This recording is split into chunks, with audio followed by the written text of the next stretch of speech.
Hola, buenas tardes. Soy Isabel Germán, soy investigadora en el Instituto Vasco de Criminología de la Universidad del País Vasco y, bueno, además de esto, como otra actividad, fuera del ámbito universitario, pues soy magistrada suplente en la Audiencia Provincial de Guipúzcoa. Y, bueno, ahora que ya más o menos me he presentado, lo primero que quiero hacer es agradecer a todos los organizadores de este congreso, sobre todo en esta situación que nos está tocando vivir a todos y en el que cada evento, cada actividad que se organiza es muy complicado.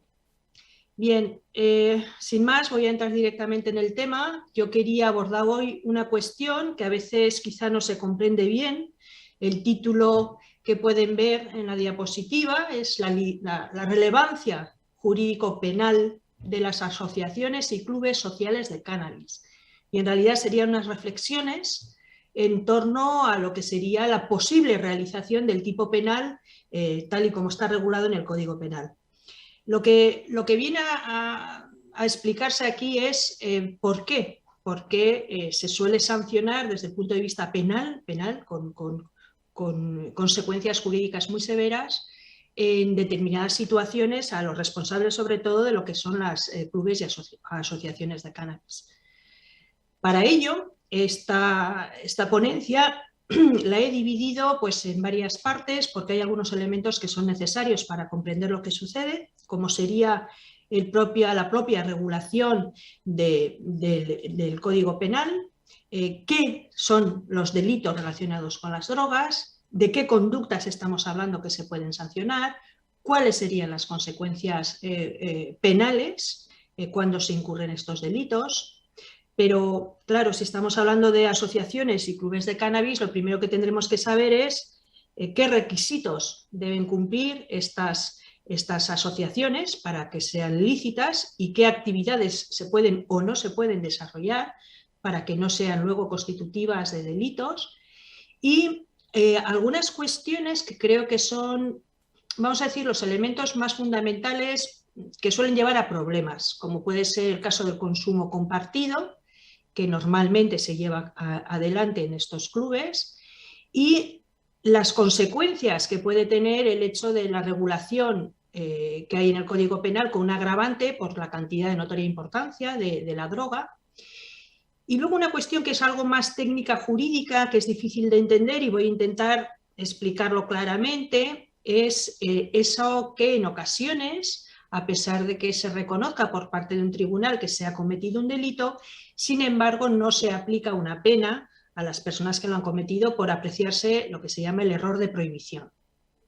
Esto da mucho quebradero de cabeza. Yo lo que voy a intentar, conociendo que el público es muy diverso, pues voy a intentar que se aclaren algunos conceptos que quizá son más complicados.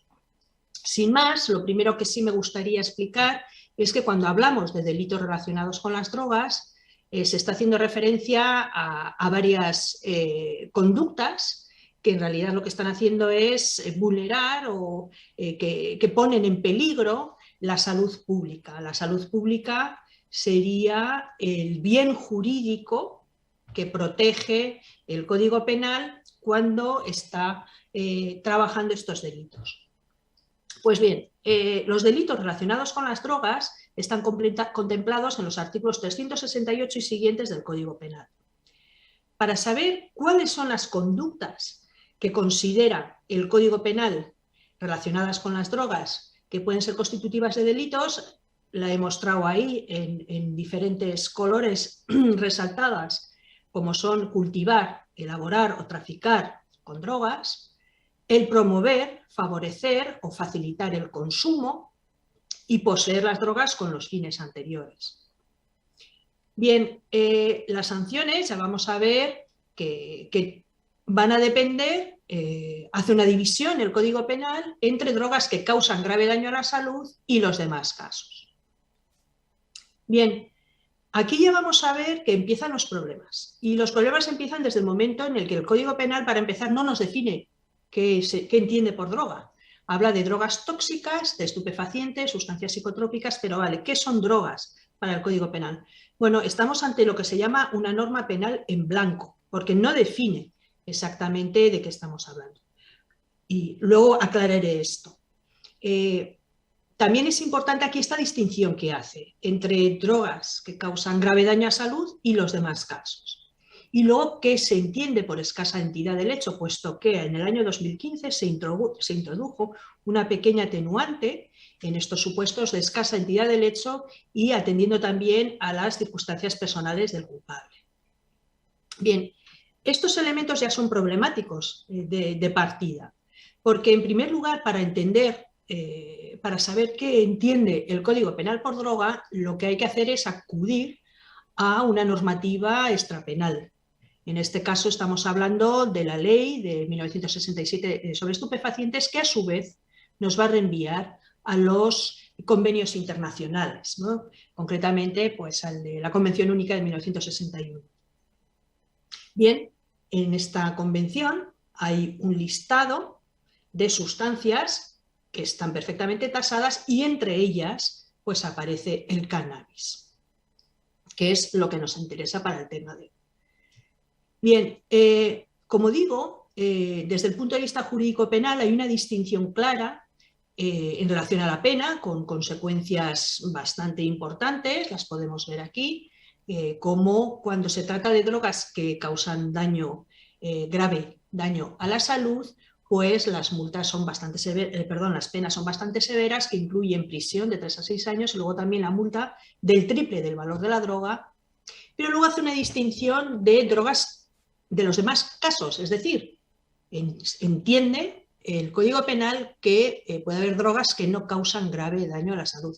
Esto desde el punto de vista sanitario, por supuesto, puede ser muy debatido, muy discutido, y la verdad es que cuando estamos hablando del cannabis todos sabemos que puede haber consecuencias nocivas para la salud. Y en cualquier caso, para entender cuáles son esas drogas, lo que hizo hace tiempo el Tribunal Supremo fue hacer un listado de aquellas drogas que consideraba, a través de su jurisprudencia, ha elaborado pues, aquellas drogas que considera que no causan grave daño a la salud, dejando ahí el cannabis. ¿Cuáles son las que consideraría como que causan grave daño? Pues la heroína, las anfetaminas, derivados, cocaína, etcétera, etcétera. Bien, y luego hay una atenuante que está en realidad pensada para estos casos, vamos a decir, permítanme la expresión, de trapicheo. ¿De acuerdo? Entonces aquí se reduce mucho la pena, teniendo en cuenta la escasa, lo que es la escasa entidad del hecho y también las circunstancias personales de la persona, que en este caso sería culpable. Y bueno, pues principalmente pues, estamos pensando en personas drogodependientes, también se tiene en cuenta la edad, la madurez, el entorno social, etcétera, etcétera, ¿no? Bien, estos supuestos también nos interesa pues porque de cara al cannabis pues son probablemente muchos de los supuestos que van a caer dentro de este apartado que es una atenuación, como digo. Pero como he dicho, lo que nos interesa saber es qué requisitos, cuando hablamos de clubes sociales de cannabis, de asociaciones de cannabis, ¿de qué estamos hablando? Bueno, pues sí que es cierto que todos sabemos que en los últimos años han proliferado estas asociaciones. Sí que me parece, y esto creo que nos debería llevar también a reflexionar sobre ello, ¿no? Que muchas veces estamos hablando de asociaciones de cannabis como si fueran todas las mismas y todas unas, y hay muy diferentes asociaciones con muchas diferencias entre unas y otras, sobre todo en lo que es una cuestión de sus fines, de los porqués se constituyen, etcétera, etcétera. En cualquier caso, hay unos requisitos mínimos que deben contener, que deben tener estas asociaciones.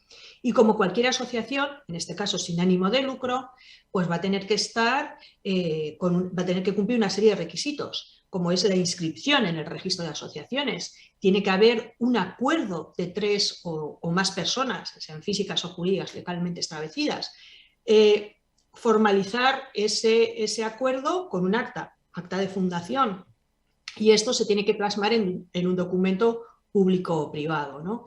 Y por supuesto los estatutos deben describir, y esto es muy importante, de forma muy precisa, cuáles son los fines de estas asociaciones y las actividades que van a realizar. ¿De acuerdo? A mí me parece que es una forma muy buena de poder saber cuándo estas asociaciones están constituidas, más allá de los requisitos como de cualquier asociación, para saber a qué se pueden enfrentar, lo mejor es acudir a una instrucción, la instrucción número 2 de 2013 de la Fiscalía General del Estado, en esta instrucción, para unificar los criterios de actuación de la Fiscalía, pues está muy bien explicado cómo tienen que ser estas asociaciones, cuáles tienen que ser sus requisitos, etcétera, etcétera. Si alguien tiene curiosidad, esta instrucción está muy accesible buscando desde el mismo Google. Pero uno de los puntos quizá más problemáticos cuando estamos hablando de las asociaciones de cannabis tiene que ver con la cuestión del consumo compartido. Y aquí, con el consumo compartido, es donde empiezan los problemas. ¿Por qué? Bueno, ya hemos visto cómo el artículo 368 sanciona una serie de actuaciones, ¿de acuerdo? El consumo compartido, desde hace tiempo hay una jurisprudencia ya muy consolidada en el Tribunal Supremo que admite dos supuestos que no van a afectar, por no afectar al bien jurídico salud pública, pues vamos a decir que considera que no tienen que ser penalizadas, ¿no?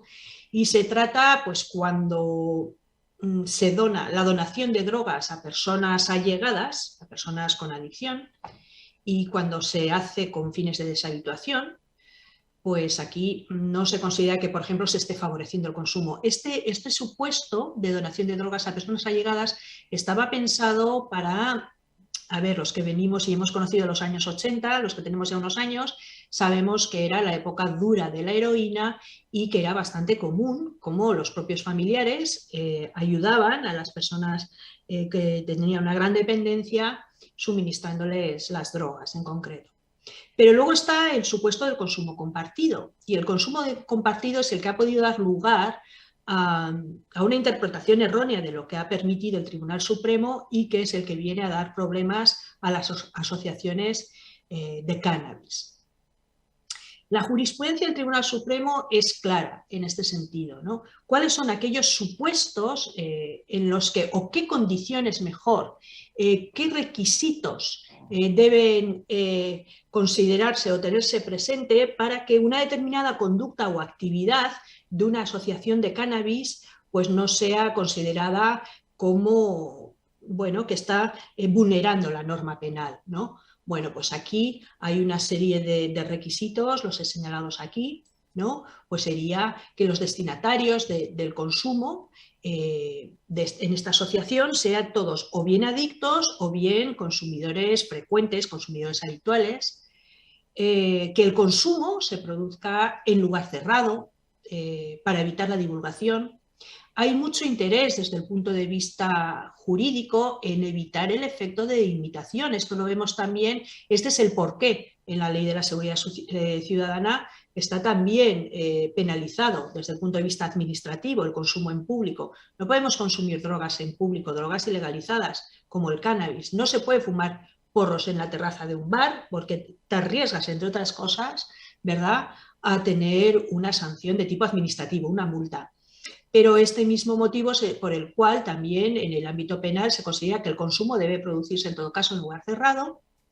Las cantidades también, esas que sean de compartir, sean muy pequeñas y adecuadas para un solo encuentro, que la comunidad, la asociación que practique el consumo esté integrada por un número reducido de personas, unas poquitas personas, ¿de acuerdo? Que se hable lo que viene a decir la jurisprudencia de acto íntimo, ¿no? Sin trascendencia pública viene a ser esto, ¿no? Es decir, no estamos hablando de cientos de personas, que las personas consumidores estén perfectamente identificadas, lógico, tiene que estar en lo que es los papeles, vamos a decirlo así, de las asociaciones, quiénes son los socios, ¿no?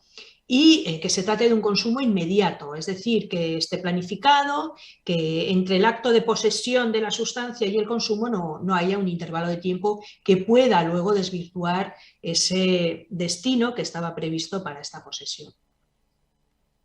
Bien, esto quiere decir que si no se cumplen algunos de estos requisitos que he señalado, esto quiere decir que puede caerse en el tipo penal del 368. Este consumo compartido, por tanto, sería ilícito, por tanto, iría contra la norma penal y, por tanto, sería sancionable. Y es aquí donde vienen los mayores problemas de las asociaciones y clubes de cannabis. ¿Por qué? Pues porque suele haber normalmente en estos supuestos lo que suele llevar a la penalización suele ser la falta de control de socios, el que no se controle bien la distribución de drogas, etcétera, etcétera. Cuando hay una falta de control en este sentido, cuando se consume fuera de la asociación, etcétera, etcétera, es cuando vienen los problemas y que cuando se cumple el tipo penal que viene regulado en el 368 del Código Penal. ¿Y qué pasa entonces en estos casos? Claro, porque aquí el problema es que una vez que hemos tenido este ilícito penal provocado por un consumo compartido mal llevado adelante, ¿no? Pues entonces nos encontramos en que se trata de cantidades importantes de droga. Estamos hablando de plantaciones que en ocasiones pueden ser bastante abundantes atendiendo a la entidad de la asociación. Pues bien, aquí lo que vamos a ver que puede haber un problema todavía mayor, puesto que hay una agravante, una circunstancia agravante. Bueno, hay varias circunstancias agravantes contempladas en el siguiente artículo, en el artículo 369 del Código Penal, que lo que viene a decir es que en unas determinadas circunstancias, cuando sea una serie de circunstancias, pues se van a agravar las penas en un grado a las señaladas anteriormente, y esa multa se va a convertir en 4 veces el montante de la droga. Bien, aquí lo que vemos es que viene a hablar como agravación de la notoria importancia de la cantidad de sustancia. Bueno, pues esto normalmente puede llevar a que en estos casos de las asociaciones de cannabis se aplique esta agravante. Por lo tanto, nos estamos poniendo ya en penas que son realmente grandes. ¿Y cómo sabemos cuáles son esas cantidades de notoria importancia? Bueno, pues esto se aclaró en el año 2001 con unas tablas que elaboró el Instituto Nacional de Toxicología, fue en octubre del año 2001, y al día siguiente ya en lo que es se hizo un acuerdo del Pleno no jurisdiccional del Tribunal Supremo en el cual se adoptó esas cifras, esas cantidades que en el caso del cannabis pues tenemos que son 10 kilos para la marihuana, 2,5 kilos para el hachís y 300 gramos para el aceite de hachís.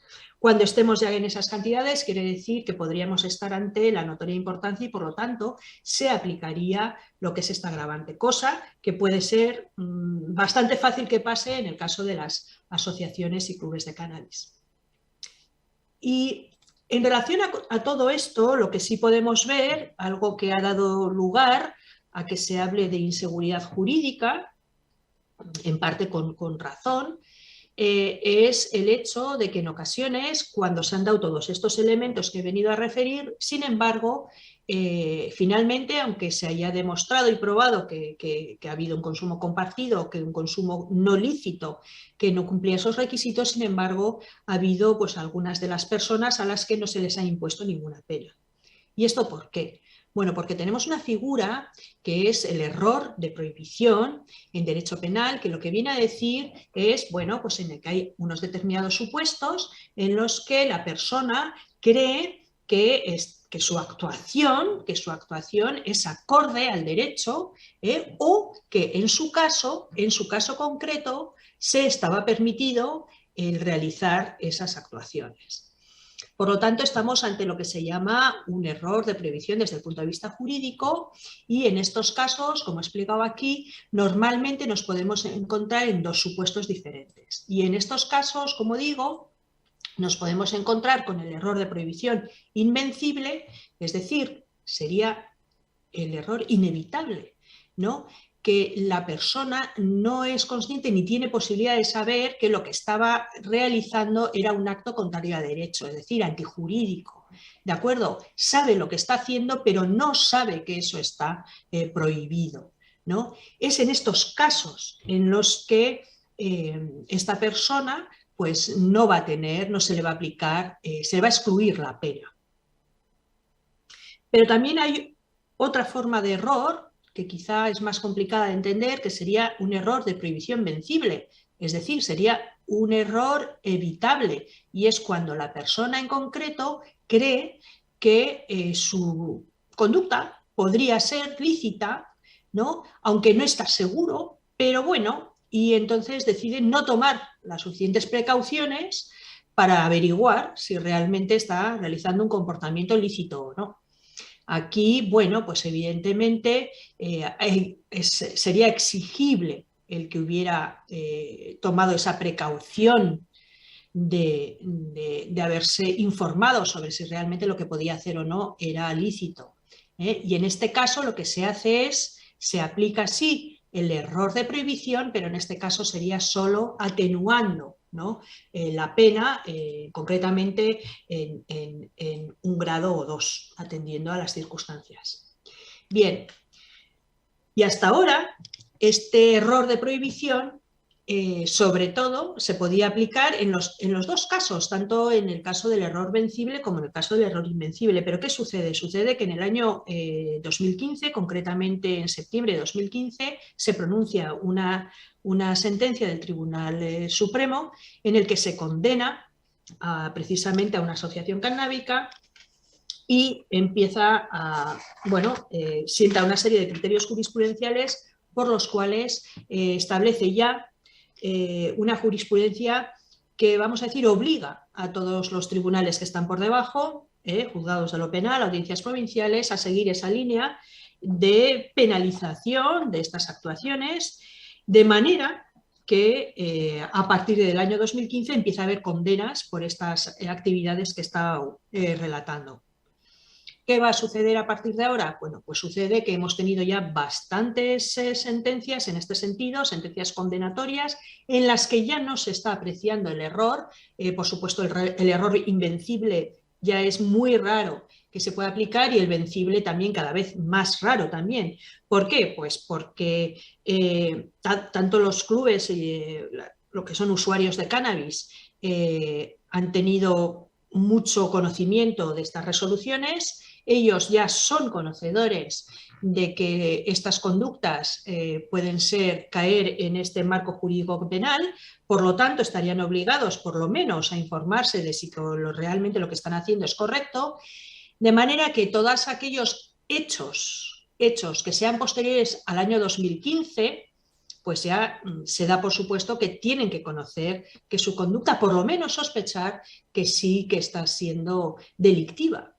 Y según nos acercamos, según nos alejamos de ese año 2015, según los hechos sean más cercanos en el tiempo, pues más motivo para saber que tendrían más posibilidades de haber conocido estas circunstancias. Por lo tanto, será cada vez más difícil aplicar esta posibilidad de error, siempre y cuando, por supuesto, los hechos que sean objeto de enjuiciamiento no se refieran a momentos anteriores a 2015, que habría que analizar ya más detenidamente. En cualquier caso, esto lo que pretendía era un poco hacer ver cuál es el problema, a qué se van a enfrentar todavía a día de hoy las asociaciones y clubes de cannabis. Por supuesto, siempre hay que ver el caso concreto. Vamos a ver resultados muy diferentes en cada caso. También depende de la participación de la persona en concreto que sea enjuiciada. No todo el mundo va a participar de la misma manera, etcétera, etcétera. Por lo tanto, siempre habrá que ver el caso concreto. Y lo que sí me parece importante, ¿no? Incluso en el mejor de los supuestos, vamos a decir, o más favorables para las personas que están siendo enjuiciadas, ¿no? Aunque finalmente se pudiera contemplar el error de prohibición invencible, de manera que a esta persona no se le impusiera una pena, lo que sí es cierto es que van a ser sometidas a todo un proceso penal, con lo que ello conlleva de, bueno, de afectación a la persona, ¿no? Por tanto, creo que a día de hoy todavía vamos a seguir viendo condenas en este sentido, y lo que sí, pues hay que intentar, en todo caso, que las personas estén bien informadas, porque me temo que todavía hay algunas cuestiones como pueden ser cómo se tienen que constituir las asociaciones, que parece que todavía no están muy claras en algunos supuestos, cómo estas cantidades que puede haber en una asociación puede llevar encima a unas agravaciones. En definitiva, también es importante que se tenga muy en cuenta cómo tiene que ser ese consumo compartido. Por mi parte nada más, agradezco mucho el que me estén escuchando, el que me hayan escuchado y bueno, por supuesto, si hay cualquier duda, quedo totalmente a su disposición. Muchas gracias.